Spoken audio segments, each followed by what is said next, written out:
மேசா time நேயர்களை நிகழ்ச்சிக்குள் அன்போடு வரவேற்றுக் கொள்கிறோம். இன்றைய பதிவுல மிக முக்கியமான செய்திகள் குறித்து பார்க்கலாம்.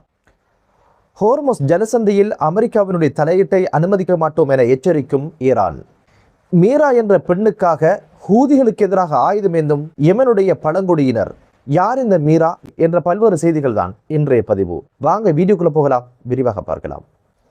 ஈரானுடைய வெளிவகார அமைச்சர் அப்பாஸ் அராக்சி அதிரடியான ஒரு எச்சரிக்கையை விட்டிருக்கிறாரு. அந்த அதிரடியான எச்சரிக்கை என்ன அப்படின்னு பார்த்தீங்கன்னா, ஹோர்முஸ் ஜலசந்தியில அமெரிக்காவினுடைய இராணுவ நடவடிக்கைகளுக்கு அனுமதிக்கப்பட மாட்டாது.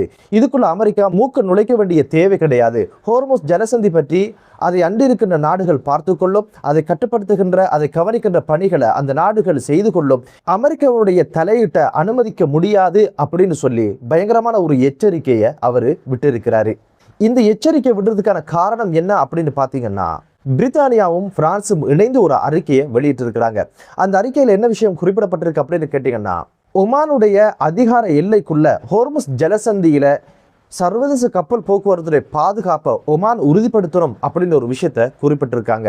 இந்த ஒரு அறிக்கையால எதற்காக ஈரான் கடுப்பாகணும், ஈரான் எதற்காக இந்த மிரட்டலை விடணும், இந்த எச்சரிக்கை விடணும் அப்படின்னு கேட்டீங்கன்னா, இந்த ஒமான் ஹோர்முஸ் ஜலசந்தியில அவங்களோட அதிகாரத்துக்கு உட்பட்ட பகுதியில சர்வதேச கப்பல் போக்குவரத்துடைய பாதுகாப்பை உறுதிப்படுத்தணும் அப்படின்னு சொல்லப்படுகின்ற வாசகம் என்ன அப்படின்னு பார்த்தீங்கன்னா, இந்த ஹோர்முஸ் ஜலசந்தியில அமெரிக்கா வகுத்திருக்கிற பாதை தான் அது. ஒமான் கடற்பரப்பை அண்டிய பகுதியால ஹோர்முஸ் ஜலசந்திய கப்பல்கள் கடக்க வேண்டும், கடக்க முடியும் என்ற ஒரு பாதையை அவங்க குறிப்பிட்டிருக்காங்க. இந்த பாதையில ஈரானுக்கு உடன்பாடு கிடையாது.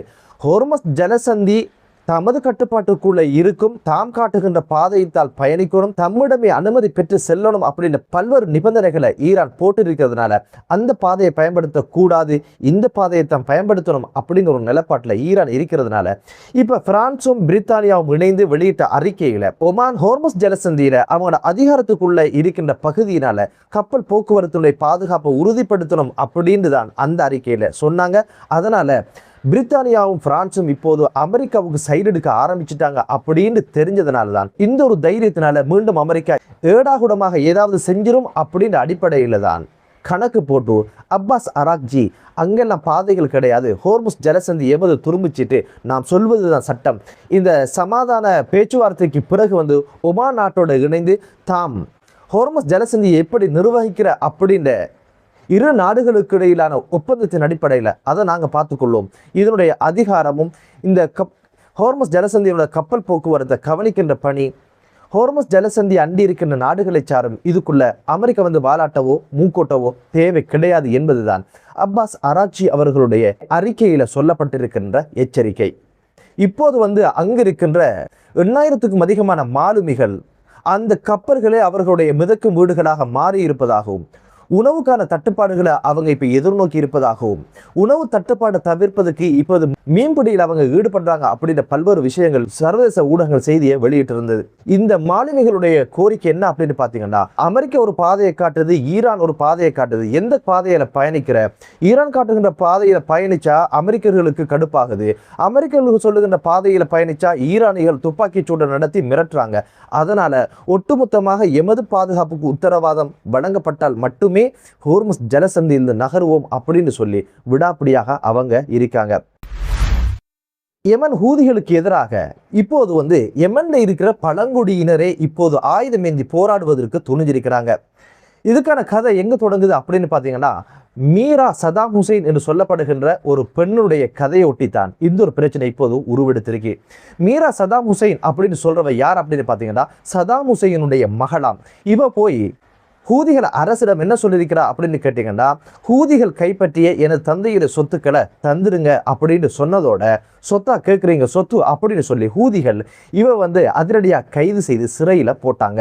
50 நாட்கள் சிறையிலிருந்து விடுதலையானதுக்கு பிற்பாடு வெளியில் என்ன பண்ணினார் அப்படின்னு கேட்டிங்கன்னா, நீதங்கட்டா உள்ளையாடா எங்களை வைப்பீங்க அப்படின்னு சொல்லி, எங்களோட சக்தி என்ன, எங்களோட பலம் என்ன, எங்களோட பவர் என்ன காட்டுறோம் அப்படின்னு சொல்லி அங்கிருக்கிற ஒரு பழங்குடியினுடைய தலைவரை அணுகி உடனடியாக ஒரு அவசர உதவிக்கான அழைப்பை விட்டாங்க.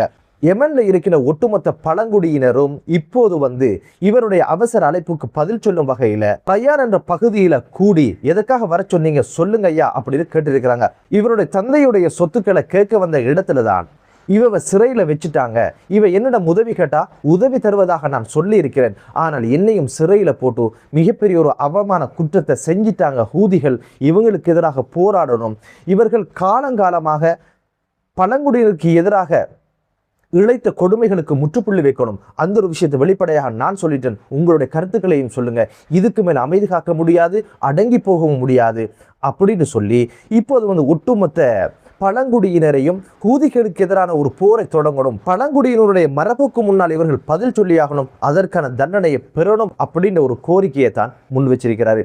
மீரா சதாம் ஹுசேனுடைய சொத்துக்களை மீட்டு தருவதற்காக புதன்கிழமை வரை கால அவகாசம் கேட்டிருந்தேன், அந்த காலமும் முடிந்து மேலதிகமாக 2 தினங்களை கேட்டிருந்தேன், அந்த காலமும் முடிய போகுது, எமக்கான மானம் மரியாதை நாம் கொடுத்த வாக்கை காப்பாற்றணும், இங்கு இருக்கின்ற ஒரே ஒரு தெரிவு ஹூதிகளுக்கு எதிராக போராடி மீரா சதாம் ஹுசேனுடைய சொத்துக்களை மீட்டு கொடுக்கணும், இல்லைண்டா அது மிகப்பெரிய ஒரு வாக்குமுறலாக அமைஞ்சிரும் அப்படின்னு சொல்லித்தான் இப்போது இந்த பழங்குடியினரை கூப்பிட்டு உதவியை கேட்டிருக்கிறாரு.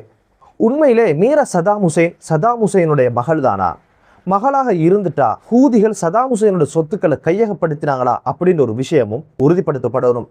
முதல்ல மீரா சதாம் ஹுசேனுடைய மகள் தானா அப்படின்னு கேட்டீங்கன்னா, சதாம் ஹுசேனுடைய உண்மையான மகள் ரகத் சதாம் ஹுசேன் அதிரடியாக ஒரு அறிக்கையை சமர்ப்பிச்சிருக்கிறாங்க, ஒரு அறிக்கையை வெளியிட்டு இருக்கிறாங்க.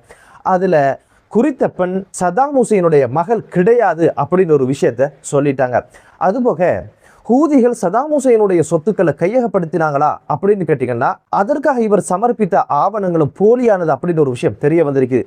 அந்த ஆவணங்கள் என்ன சொல்லப்பட்டிருக்கு அப்படின்னு கேட்டீங்கன்னா, யெமனுடைய முன்னாள் அதிபர் அலி அப்துல்லா தற்போது ஹூதிகளுடைய கட்டுப்பாட்டில் இருக்கின்ற சனா நகர்ல தனது தந்தைக்கு அதிசொகுசு வீடு ஒன்றை கொடுத்ததாகவும், நகைகள் அதுபோக சொகுசு வீடுகள் அனைத்தையுமே ஹூதிகள் கையகப்படுத்திட்டாங்க, அதை சட்ட ரீதியாக வழங்கணும் அப்படின்னு சொல்லித்தான் அதுக்கான ஆவணங்களை சமர்ப்பிச்சிருக்கிறார்.